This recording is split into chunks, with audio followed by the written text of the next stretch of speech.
원래 제가 이제 세금 같은 거 할 때 이렇게 무조건 100% 이런 말 안 쓰거든요. 되게 위험해요. 이건 제가 쓸 수 있어요. 그거 한 번만 했는데 2,300을 세이브 해버리잖아요. 1,000만 원 버는 거 1도 아니라니까 진짜로. 더 벌어야지 우리가. 더 벌어봅시다. 다주택 자녀와 함께 살다가 세금 폭탄 맞은 거예요. 잘 들으세요. 특히 부동산에서 들었다는 분, 실제 내 옆집 아줌마는 했다는 사람. 자, 그래서 세금이 얼마 나왔을까? 1억 9천이 아니라 8억이다. 도저히 억울하다 그래서 판사님한테 가는 거예요. 그랬더니 판사가 뭐라 그래요? 쓸데없는 소리 하지 말아라. 판결문 중에 일부를 찾아봅니다.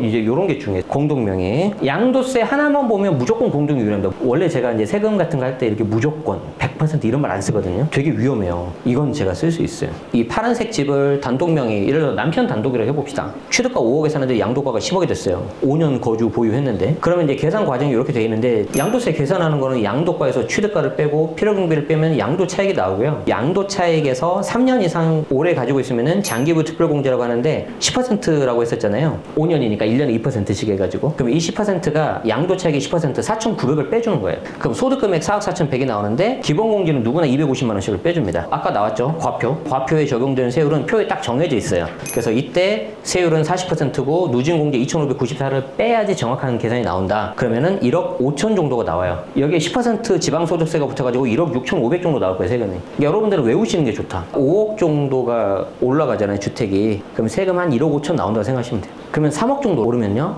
대략 한 1억 정도 나와요. 1억은요, 한 1,500에서 2,000 나옵니다. 단독명의는 이렇게 되는데 공동명의가 좋다면서요. 그게 어떻게 되냐, 이렇게 되는 거예요. 공동명의는 특별한 경우가 아닌 한 보통 부부끼리 하고요, 5대5 정도 하는 거죠. 부부 간에 하고 5대5로 제가 가정을 해볼게요. 남편 단독명의 하니까 한 사람당 기본공제 250만 원씩 나왔단 말이지. 근데 남편하고 아내 2명으로 늘어나니까 아내도 새로운 사람이 되니까 기본공제 250만 원을 또 주는 거예요. 250을 나눠 갖는 게 아니야, 치사하게. 그렇기 때문에 공동명의가 무조건 유리한 거예요. 자, 그러면 기본공제 어디 있어요? 여기 있죠. 새로 뭔가 하나 생기는 거니까 기본공제가 생기기 전 단계에서 뭔가 조정을 해야겠다는 느낌이 안 들어요? 안 그러면 여기서 뒤가 다 틀어지니까 10억, 5억, 1,000만 원 이걸 다 지분대로 나눠서 계산해도 되는데 그렇게 할 필요 없고 기본공제 앞 단계인 양도소득금액에서 지분을 나눠버리면 돼요. 아까 5대5라 그랬죠. 그러니까 한 사람 5대5. 그럼 한 사람 거 계산해서 곱하기 2 하면 되겠죠, 그죠? 그러면은 양도소득금액을 50% 나누니까 2억 5천으로 줄어들고, 기본공제는 똑같이 250만 원이에요. 남편 250, 아내도 250. 과표가 2억 1,800으로 줄어들고요. 과표가 줄어드니까 적용된 세율이 줄어버렸죠. 아까 40%였잖아. 이게 이제 절세 포인트가 되는 거예요. 여기서 누진공제 빼면은 한 사람당 6,290. 두 명이니까 토탈 다 하면은 1억 2,580. 아까 단독 얼마였어요? 1억 4,946. 지방세 빼고. 얼마 세이브 됐어요? 2,366만 원. 해보신 분들은 아시겠지만 공동명의 또 어떻게 하면 돼요? 그냥 부동산 둘이 손잡고 가서 해봤죠. 어렵지 않잖아요. 그거 한 번만 했는데 2,300을 세이브 해버리잖아요. 그럼 이제 우리 집에 있는 그분 계시죠? 오늘 꿈차싸 간다니까 막 잔소리한 그분이 얼마나 소중한 사람입니까? 2,300을 갖고 잘해주세요. 그래서 결론은 1주택자라면 그냥 공동하세요. 취득세도 똑같죠. 보유세도 유리하죠. 양도세도 유리하죠. 그래서 내가 0에서 1로 간다. 아니면 내가 두 채가 있는데 다 팔고 다시 1로 가고 싶다. 그러신 분들은 그냥 공동명의 하시면 돼요.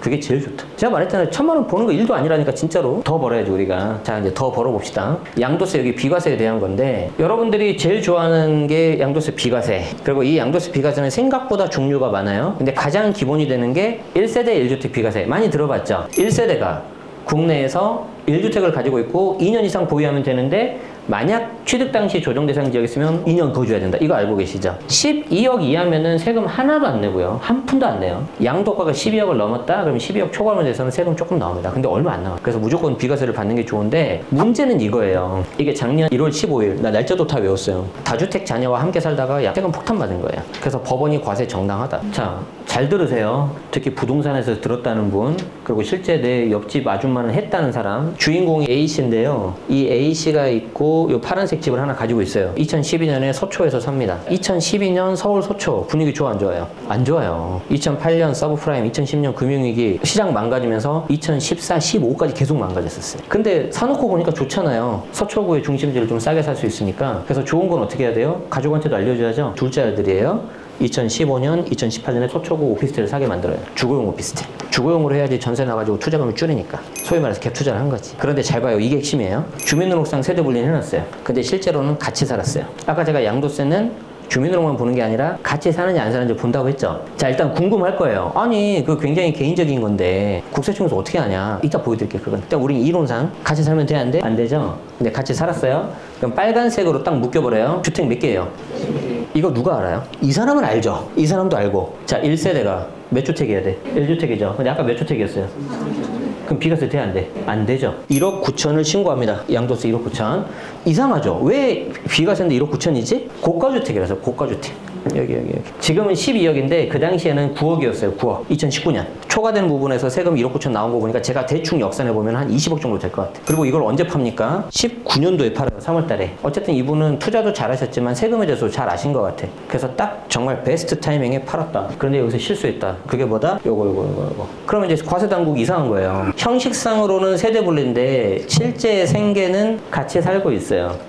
그리고 뒤에 제가 판결문을 보여드리겠지만 실제 생계를 같이 한다 안 한다의 기준은 뭐냐면 주거 비용을 따로 지급했냐 안 했냐 그거예요. 엄마 아빠가 자녀들이랑 이마트를 가요. 장을 봐요. 20만 원어치. 그럼 여기서 아들 거가 7만 원어치다. 그럼 얘들이 7만 원어치 줘야 된다는 거예요. 그렇게 할 수 있어요? 같이 사는데? 못해요. 된다고 생각하지 마시라고요. 지금은 양도세 중과 배제가 들어가는데 2019년 당시에는 양도세 중과 배제라는 게 없어. 서초 보니까 조정대상 지역 3주택 중과 들어가서 장기부 특별공제 싹 다 날라가고요. 그러고 나서 3주택 중과 들어가요. 자, 그래서 세금이 얼마 나왔을까? 8억 내라 8억. 1억 9천이 아니라 8억이다. 그러니까 이 사람이 납득이 되겠어 안 되겠어요? 납득이 안 되잖아. 도저히 억울하다 그래서 누굴 찾아가요? 판사님한테 가는 거예요. 그랬더니 판사가 뭐라 그래요? 쓸데없는 소리 하지 말아라. 판결문 중에 일부를 찾아봅니다. 세대 분리를 어떻게 해야 되냐 알려준 판결이다. 별도로 독립세대를 이루어야 되는데 가족과 생계를 같이 하고 있는 때는 독립해서 1세대를 이루고 있다고 볼 수 없다. 딱 이렇게 해봐라 이렇게. 자, 그러면 어떻게 이거를 따졌냐? 여러분들이 세무공무원의 심리를 알아야 되는데 이 집을 가는 게 아니고요. 의심이 되는 집 여길 찾아갑니다. 재판부는 양도세 조사 당시 소추 오피스에 찾아가요. 찾아가서 임차인을 만났네. 하고 뭐 하세요? 그랬더니 전세기간 만료일까지 서초 오피스텔에서 혼자 살고 있어요. 라고 진술을 받아내죠. 그것도 부족하니까 뭘 봐요? 교통카드 사용 내역을 봐요. 그래서 봤더니 주민등록을 이전했지만 거주주택에서 원고, 아까 A씨, 아빠랑 같이 살았다고 봐야 된다. 별정차를 이제 날려요. 아빠에게 주거 비용을 지급한 바가 없다. 하나의 경제 공동체다. 이게 생계를 같이 한다는 거예요. 그래서 몇 주택이다? 3주택이라서 비과세가 깨졌다. 판사님 입장에서 뭐라면은 야 당신 말이야 A씨 있잖아. 너 나쁜 의도는 없어 보인다. 그리고 너 보니까 세금 잘 모르지? 세대분리 그렇게 하는 거 아니야. 그런데 그렇다 하더라도 봐줄 수 없어.